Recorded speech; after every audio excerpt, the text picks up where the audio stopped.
estamos viendo en 18 décimas esta serie de cápsulas, precisamente 18 cápsulas, previo al 18 de septiembre para ir conociendo diversas aristas también del patrimonio nacional.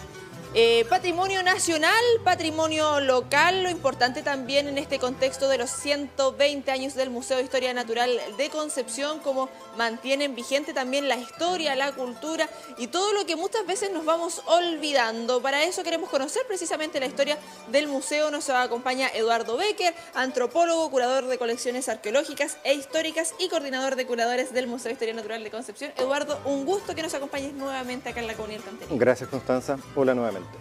Sí, harto que desmenuzar estos 120 años, pero antes de entrar en esto, por favor, ¿a quién nos trajiste acá? Ya, Constanza, te explico. Lo que pasa es que para hablar un poco de la historia del museo, traje un par de piezas que nos precisamente ensañan algunos aspectos interesantes. Sabemos que el museo se funda en 1902, son 120 años, este mes de septiembre y octubre, pero lo peculiar es que, bueno, la historia del museo en sí es bastante peculiar, pero, insisto, perdón, lo que traje acá, no esperaba que me preguntaras inmediatamente por este la ansiedad. Ya. Pero te explico por qué. Porque en esa época, cuando se funda el museo, el primer director, un británico que era entomólogo, naturalista británico, Edwin Reed. Y Reed lo que hace, porque no teníamos tantas colecciones, no teníamos tantas piezas, especímenes, claro. Lo que hace, y es dentro del contexto de la época que era muy normal, es intercambiar piezas. Piezas, especímenes, con otros museos del mundo o de Chile. Y él se carteaba mucho con otros colegas de distintos museos internacionales. Y hay varias cartas que tenemos nosotros y que también tienen, en este caso, en el Smithsonian, en donde Reed pide colecciones. Más bien pide el trueque, el intercambio. Y de hecho hay una carta que dice, pido lo que sea para poder fundar mi museo en Concepción. Mira. Y eso de 1902, el mismo año de la fundación. Y este búho, que tenemos acá simplemente a modo de ejemplo, para que no me pregunten detalles muy técnicos, porque no es mi especialidad este tema, es uno de los ejemplares más antiguos que tiene el museo y que en este caso es un búho, el nombre científico es bastante complicado, es endémico en este caso la parte norte de Estados Unidos, actual Estados Unidos, y nos llegó como obsequio, precisamente a raíz de las peticiones de Reed en esa época. No inmediatamente en 1902, pero en los primeros años de la fundación del museo. Este búho taxidermizado.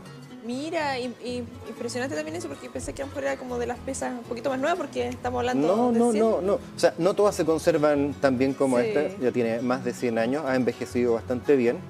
Pero lo interesante es que, bueno, nos está hablando de la historia del museo, cómo se trabajaba. A todo esto, las peticiones de Reed para formar colecciones acá también implicaban que él iba a entregar piezas para intercambio. Exactamente. Y eso, conste que eso se estilaba en la época. Es una práctica que hoy día, no quiero decir que está sancionada, pero es muy poco habitual, porque hay leyes en general y organismos que se preocupan de este tipo de patrimonio. Claro, o sea, ha ido como profesionalizando esto y manteniendo al margen. Tú señalabas esta historia bien peculiar. Vayamos conociendo un poquito más, porque claro, esto de buscar este intercambio, estas cartas y cómo han podido ir armando también todo este rompecabezas de los orígenes del museo. O sea, para nosotros, recalco, es bastante interesante, porque nuevamente la figura de Reed está relativamente olvidada en Concepción. Él fue un hombre bastante prolífico, una especie de naturalista, que él conste, y otros lo dan como amigo de Darwin, Wallace, Huxley, que son otros naturalistas que trabajaron precisamente en la teoría de la evolución o contribuyeron en algo con Darwin. Claro. Y él, en una de sus cartas que tenemos también en el museo, dice que desde mi última visita a Inglaterra todos mis amigos han muerto, Darwin, Wallace, etc. Entonces es interesante porque una figura que está relacionada con los científicos más renombrados de la época, en este caso Inglaterra, llega a Concepción y a Chile a formar y trabajar en este museo. También fundó el Museo de Historia Natural de Valparaíso y trabajó como entomólogo en el Museo Nacional de Historia Natural. Y en 1902, ya un hombre relativamente mayor para la época, llega con toda su familia y se instala acá. A un museo que en realidad podemos decir que en parte es obra suya, porque él hizo bastante lobby con el Congreso Nacional en esa época, desde 1900 1901. Están los registros de cómo él hace lobby. diciéndole a los parlamentarios, congresistas de la época, que Concepción, en ese momento, debería gozar con los mismos privilegios que goza la capital, Santiago. Entonces, de hecho, me atrevo a decir que es una especie de adelantado de la época porque empieza a hablar de descentralización en el aspecto de museos. Y seguimos. Y eso está registrado, no es invento mío. Vigente todavía con esas temáticas de buscar la descentralización. Hemos ido avanzando, como señalamos, en estos 120 años y algunos hitos que podamos ir destacando respecto también a esta historia. Hemos hablado en otras oportunidades, pero así muy... no en profundidad respecto también a los cambios de ubicación del museo, lo que ha significado eso y lo que podemos tener en estos momentos, porque tú señalabas, antes funcionaba en Trueque, después a medida como va creciendo esto, nos has mencionado también que la ciudadanía en muchas oportunidades ha ido a entregar parte de lo que hay en el museo. Bueno, el museo se funda a instancias de ciudadanos de Concepción y de la figura de Edwin Reed, que hace el lobby para esto en Santiago. El gobierno central, nótese lo que digo central, destina ciertas partidas al año 1901-1902 para que hayan dos funcionarios, él y el taxidermista que se ocupaba de este tipo de muestras, el señor Castillo. Exactamente. Pero fue poca plata. Lamentablemente es poca plata, fueron pocos los recursos y hay una verdadera diáspora en esos años, bueno, que duró hasta el año 80 en la práctica, de las distintas locaciones que tiene el museo. Entonces, digo locaciones del museo, pero debería decir locaciones de las colecciones, de las piezas. Ya. Porque como infraestructura inmueble fueron pocos, pero fueron muchos más los lugares donde estuvo guardado. Entonces, el museo suena chistoso, pero estuvo en la cárcel. Embalado en la cárcel. Estuvo embalado en el Departamento de Biología de la Universidad de Concepción. Estuvo embalado en la boletería del Teatro Concepción, de donde está el actual mall del centro, Rompello con Barros Arana. Estuvo embalado ahí. Entonces son hartos los recorridos, por eso digo que es una verdadera diáspora. Nosotros tuvimos una sede que fue bastante importante, muy cercana al actual Sanatorio Alemán. Es la altura de Pedro Valdivia, 6 algo, donde está el actual Colegio Chile-España. ¿Sí? Ese fue, no ese edificio, pero esa locación fue la primera oficial del Museo en Concepción. También tuvimos en Castellón, cerca de, entre Barros Arana y Freire. Ya. Hubo... Disculpa, transitar bastante. Sí, dentro de este cambio de locación y todo esto, me imagino o uno cree que también tiene que ver porque a medida que iba creciendo va quedando chico. Sí y no. Sí y no. Sí y no. La verdad, no quiero que esto sea un drama, una epopeya en la historia del museo, pero en realidad ha sido generalmente porque sufrió la falta de un inmueble propio. Entonces, por muchos años dependimos de arrendamientos y comodatos. Bueno, y hay una cosa que hay que reconocer, ya que estamos acá, que la Universidad de Concepción fue un gran apoyo en los primeros años del museo. Bueno, hay que hacer un alcance, nosotros somos más antiguos que la Universidad de Concepción. Sí. O sea, podríamos decir con cierto orgullo que somos tal vez la institución cultural más antigua de Concepción.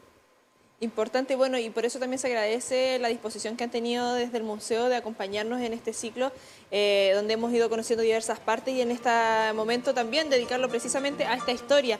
Nos señalabas aquí nuestro amiguito estadounidense que tiene más de 100 años, ¿qué más igual nos has traído para ir poniéndonos en contexto respecto a la diversa variedad que hay en el museo y lo importante de ir destacando esto y estas conversaciones que hemos tenido en otras oportunidades, de poner en valor también y acercarlo a la comunidad, que sabemos que cuesta bastante, estas temáticas a veces son como un poquito, las vemos como con distancia.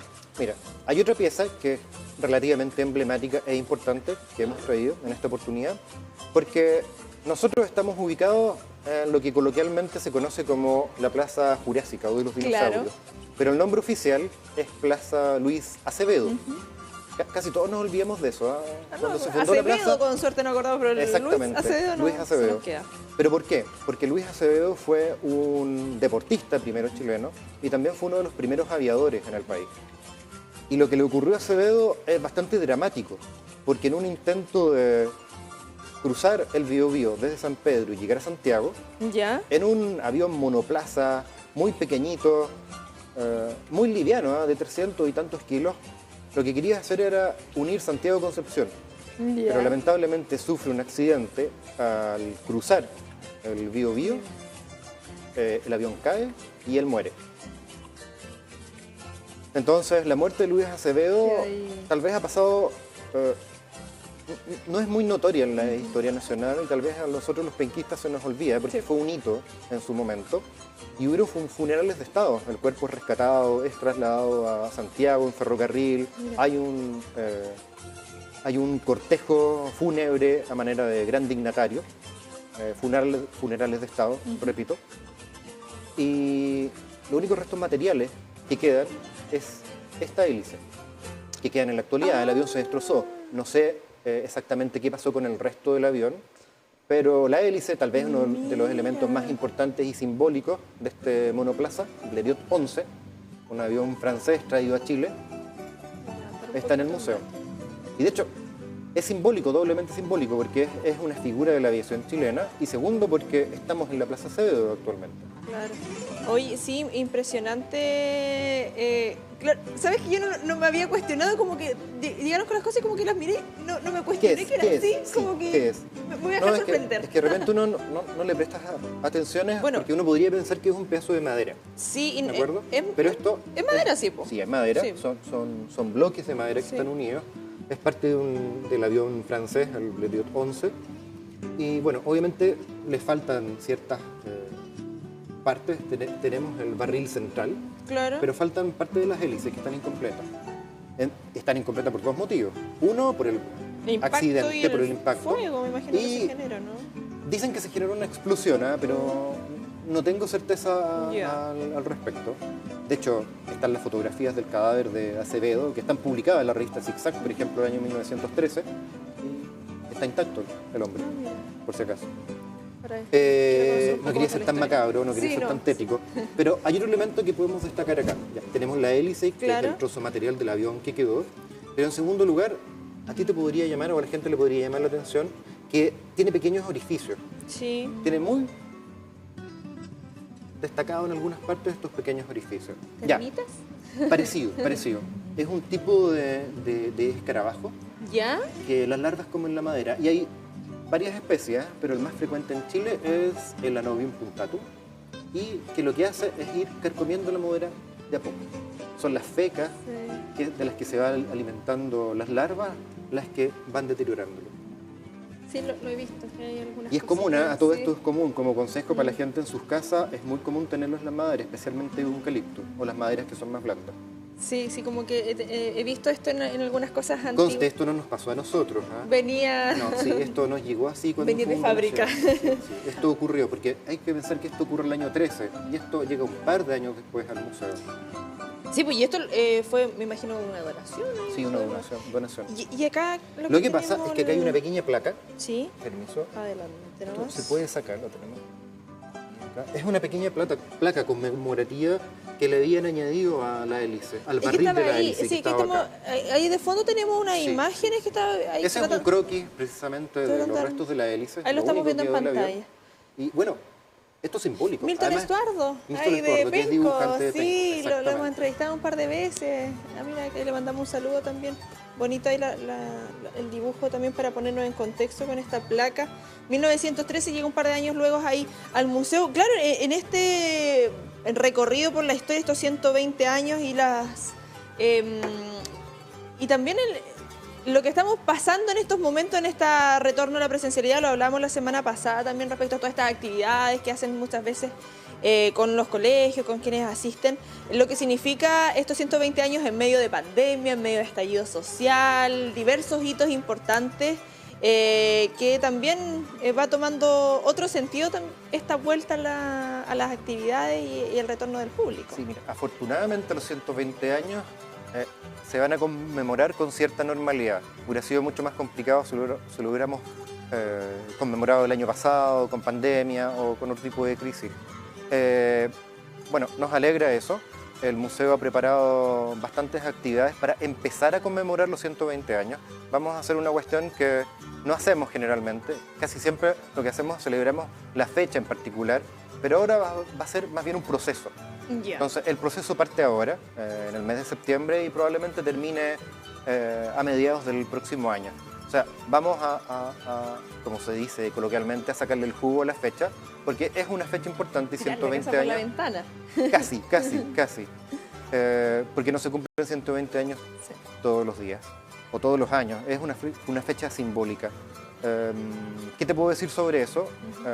Hay una cartelera que ustedes van a poder revisar en la página web del museo, Sí. y en particular les puedo hablar de las actividades en las que yo voy a participar directamente. Hay varias. Ahí estamos viendo precisamente la página web para que empiecen a ingresar, mhnconcepcion.gov.cl, y ahí, Eduardo, para que nos vayas comentando. Ya, la primera en la que yo voy a participar. Claro, sí. El viernes 30 de este mes a las 3:30 de la tarde aproximadamente va a haber una visita guiada que denominamos los misterios del museo, pero eso Ya. lo vamos a hacer en depósito de colecciones. Es una actividad con inscripción, con Ya. cupo limitado, ¿Ya? y la gracia que tiene es que van a poder ver las colecciones que no se muestran usualmente Eso es a lo que público. queremos hacer nosotros, ir a grabar una nota de eso. Podría ser, pero después podemos conversar, Sí, ahí lo estábamos coordinando ahí con el equipo de comunicación. porque ahí nos volveríamos a ver otra vez. Sí, ahí para hacer algo... Entonces, eso es con Previa inscripción. un número determinado de personas, por el hecho de que los espacios son limitados y todavía tenemos que cuidar los aforos. Eduardo, precisamente antes de continuar con las actividades también, ya que señalas estas muestras que no están en la exposición constantemente, ¿eso es en el mismo museo? En el mismo museo. En estos momentos, porque como tú lo señalabas antes, en esta itinerancia de las muestras, ¿actualmente está todo dentro del museo? ¿También hay...? Sí, todas las colecciones están en el museo. Lo que Ya. pasa es que el público siempre ve lo que es la exhibición, el primer piso. Lo que Y está lo que no se afuerita. nota del museo por la estructura es el segundo piso. Y en el segundo piso nosotros tenemos depósitos de colecciones. Dos grandes depósitos. Uno que son para este tipo de piezas de ciencias naturales, y la otra para piezas como esta, como la hélice, de Sí. arqueología, historia, etcétera. Súper. Y ahí dentro de esas actividades, el viernes 30 Esa de es el viernes septiembre. 30, esa es la actividad en la que yo voy a participar, por eso estoy hablando de ella. Sí. Y lo que les puedo adelantar también es que vamos a conmemorar oficialmente y públicamente el aniversario el día 7 de octubre. Ya. 7 de octubre es Lo martes, busco ¿cierto? inmediatamente. Es martes. Acá tengo el El calendario. martes 7 de octubre a las 5 de la tarde vamos a hacer Viernes un... 7 de octubre. Viernes 7... Ah, Sí. perdón. Viernes 7 de octubre... O una semana después de la actividad del viernes Exactamente, 30. a las 5 de la tarde vamos a realizar una charla conversatorio, y el invitado como orador principal es el historiador Rafael Sagredo, que hace 10 días fue distinguido con el Premio Nacional de Historia, y él va a dar una charla en relación a la ciencia y los museos a fines del siglo XIX. Mira, un lujazo tenerlo ahí. Sí, nosotros vamos a realizar un par de invitaciones dirigidas a personas en particular, nos vamos a acordar de ti, Oh, muchísimas y gracias. también está abierta a público general, y eso va a ser ese día viernes 7 a las 5 de la tarde. Acá me están diciendo el señor director también quiere invitación. Eh, Vamos a ver la lista. vamos a ver la lista. Sí. Eduardo, ya como... sí. Eduardo, para finalizar, algo que hemos hecho en otras oportunidades también, de dejar este mensaje a la comunidad de que asista y de que tomemos en valor todo lo que podemos encontrar en este museo en el contexto de estos 120 años que, como tú lo señalabas, no se cumplen todos los años. Si no se cumplen, no sé, no me atrevo a dar muchos consejos, pero sí daría una invitación. O sea, las puertas están abiertas, no hoy día, pero desde la próxima semana esperamos las visitas. Pueden revisar la página web del museo, y en lo que estamos poniendo mucha énfasis en este momento son algunas visitas guiadas, especialmente por aniversario. Entonces, mi visita guía a los depósitos de colecciones no es la única, hay más, y lo ideal es que se inscriban con antelación y esperar que nuestros visitantes cumplan también. Sí, yo creo, y como lo hemos visto en otras semanas, nos han comentado también que este espacio ha ayudado a que se sumen más personas, y que ahí queda la invitación extendida a todas y a todos quienes nos están viendo. Eduardo, un gustazo que nos acompañe nuevamente. Voy a esperar la invitación. No, la invitación va a llegar, tenlo por seguro. Pero gracias a ustedes por entregarnos este espacio y posibilitar un poco la difusión de la cultura y patrimonio de Concepción.